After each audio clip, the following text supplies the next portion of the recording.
selamat datang. Kali ini kita bakal bedah tuntas salah satu konsep yang penting banget dan penuh kuasa dalam iman Kristen, yaitu kesembuhan ilahi. Nah, kita akan kupas tuntas nih, apa, kenapa, dan gimana Alkitab menjelaskan semua ini. Tentunya berdasarkan sumber acuan kita. Jadi, pertanyaan besarnya adalah ini. Sebenarnya, apa sih mujizat kesembuhan itu? Dan gimana Alkitab menjelaskannya? Pertanyaan inilah yang bakal jadi pemandu kita sepanjang pemaparan kali ini. Yuk kita cari jawabannya sama-sama. Oke, ini dia peta perjalanan kita. Pertama, kita mulai dari definisinya. Terus kita dalami kenapa sih ada sakit penyakit. Setelah itu, kita lihat tujuan di balik kesembuhan, lalu cara praktis mengalaminya, dan terakhir, kita bahas topik yang penting banget. Gimana hubungan semua ini sama dunia medis dan kedaulatan Tuhan? Sip, kita langsung masuk ke bagian pertama, definisi kesembuhan ilahi. Biar benar-benar paham, kita harus mulai dari akarnya, dari landasan teologisnya. Nah, ayat ini nih, ini adalah jantung dari seluruh konsep kesembuhan menurut sumber yang kita bedah. 1 Petrus 2 ayat 24. Ayat ini secara lugas mengaitkan kesembuhan kita, baik fisik maupun rohani, langsung ke pengorbanan Kristus. Jadi ini bukan sekedar kutipan, ini fondasinya. Jadi, apa intinya? Gini, kesembuhan ilahi itu bukan sesuatu yang berdiri sendiri. Menurut sumber ini adalah bagian dari paket keselamatan, sebuah berkat yang tersedia buat kita yang percaya dan bisa kita alami langsung lewat karya Roh Kudus zaman sekarang. Nah, ini yang menarik banget. Coba diperhatikan. Sumber kita ini nunjukin kalau kesembuhan ilahi itu bukan sesuatu yang tiba-tiba muncul. Ada benang merahnya yang jelas banget kan? Mulai dari sebuah perjanjian, jadi bagian dari penebusan Kristus, terus dipraktekkan langsung sama Yesus, bahkan diperintahkan ke murid-muridnya, jadi mandat buat gereja. Dan yang paling penting, ditegaskan masih terjadi loh sampai sekarang. Keren kan alurnya? Pertanyaan selanjutnya yang logis banget, kalau kesembuhan itu tersedia, kok orang masih sakit? Nah, bagian kedua ini akan mengurai 4 penyebab utama sakit penyakit, lagi-lagi menurut teks sumber kita. Sumber ini membaginya jadi 4 area. Pertama, tentu saja akibat kejatuhan manusia dalam dosa, yang bawa penyakit dan maut ke dunia. Kedua, bisa juga sebagai hukuman dari Tuhan atas ketidaktaatan. Ketiga, karena ada campur tangan iblis. Dan yang keempat, ini relevan banget buat kita sehari-hari, akibat dari gaya hidup yang destruktif. Yuk, kita bedah poin keempat tadi lebih dalam. Gaya hidup destruktif itu ternyata bukan cuma soal makanan loh.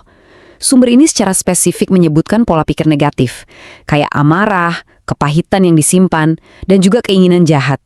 Itu semua bisa jadi penyebab penyakit. Ini nunjukin betapa eratnya hubungan antara kesehatan jiwa, roh, dan raga kita. Sekarang kita pindah ke pertanyaan mengapanya? Kenapa sih Tuhan menyembuhkan? Ternyata tujuannya itu jauh lebih dalam dari sekedar bikin badan kita sehat lagi. Ada 5 tujuan utama yang diuraikan di sini. Kesembuhan itu jadi ekspresi nyata dari pengampunan dosa. Juga jadi bukti belas kasihan Tuhan yang luar biasa.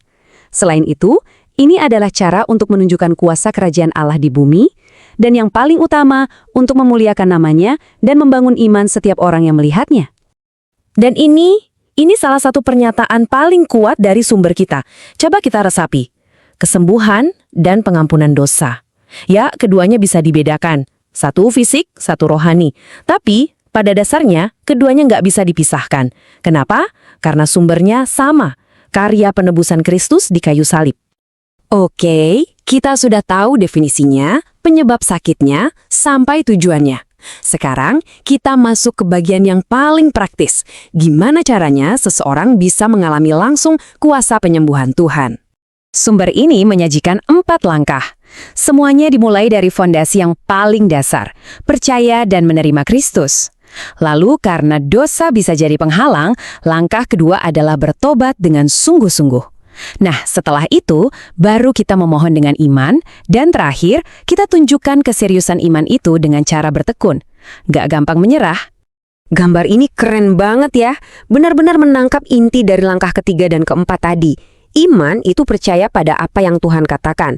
Saat kita melakukan itu, godaan untuk ragu jadi mati. Terus pengharapan mulai lahir, dan di saat itulah mujizat bisa terjadi. Ini siklus iman yang digambarkan dengan sangat jelas. Kita sampai di bagian terakhir, Dan ini penting banget supaya pemahaman kita seimbang. Gimana sih kesembuhan ilahi ini berhubungan dengan ilmu kedokteran modern dan konsep kedaulatan Tuhan yang absolut? Oke, ini poin yang krusial banget dan sering jadi perdebatan kan, medis atau mujizat. Nah, sumber kita ini ngasih pandangan yang keren. Dia nggak mempertentangkan keduanya. Justru, ini dilihat sebagai dua jalur berbeda tempat Tuhan bisa bekerja. Bisa aja dia bekerja secara langsung, supranatural, boom, sembuh. Tapi bisa juga dia bekerja lewat tangan pintar seorang dokter, lewat kemajuan ilmu pengetahuan. Jadi dua-duanya itu diakui sebagai cara kerja Tuhan. Tapi pada akhirnya, semua ini harus kita letakkan di bawah satu prinsip utama, kedaulatan Tuhan. Artinya apa? Artinya, keinginan kita yang besar untuk sembuh itu harus kita serahkan di bawah rencananya yang sempurna. Karena kesembuhan yang kita alami di dunia ini, menurut sumber ini, hanyalah sebuah cuplikan kecil dari pemulihan total yang akan datang nanti. Jadi, sebagai penutup, mari kita sama-sama pikirkan pertanyaan ini. Setelah kita tahu semuanya, dari definisi, penyebab, tujuan, cara, sampai hubungannya dengan kedaulatan Tuhan, gimana seharusnya pemahaman ini mengubah total cara kita memandang kesehatan, penderitaan, dan iman kita sehari-hari? Ini pertanyaan yang bagus banget untuk kita bawa pulang dan renungkan.